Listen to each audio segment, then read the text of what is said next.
Okay, so let's play around with this first law of thermodynamics. Let's see how energy enters and or exits a system. So let's imagine that our system is a gas. So we could put this gas in some container. The container can expand or contract. We could have a piston. But let's put some green gas in the container. Right, so these are green molecules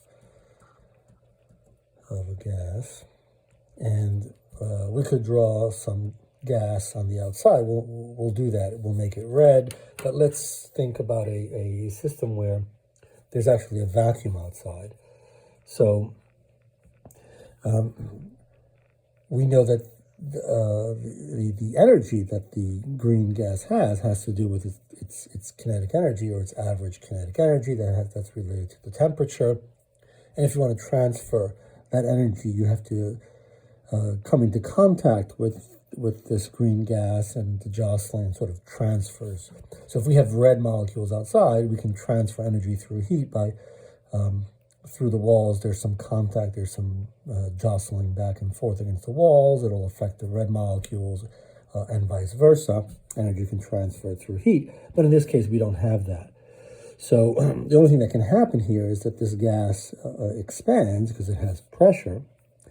And so from this perspective, we see there is no heat. So this means that as a result of the expansion, we have some work being done.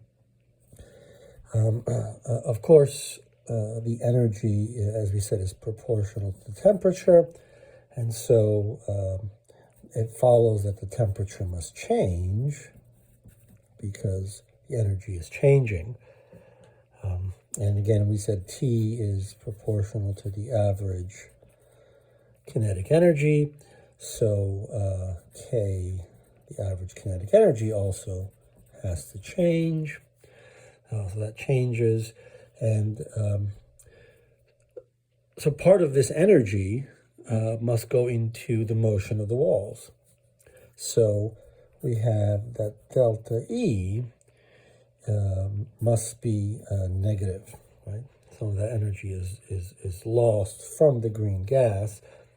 And so we can say that delta E is equal to, let's be more specific, instead of using the proportional, we'll look at the expression that we derived for the energy. Delta E is the final 3/2 kT minus the initial 3/2 kT, so the Boltzmann constant kb times the temperature. So we could write this as T final minus T initial, and that has to be less than 0.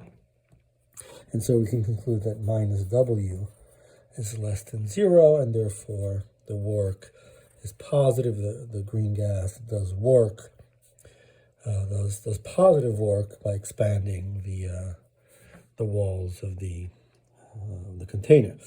So, and from the perspective of a PV curve, let's look at that. Delta V, the volume, is increasing, right?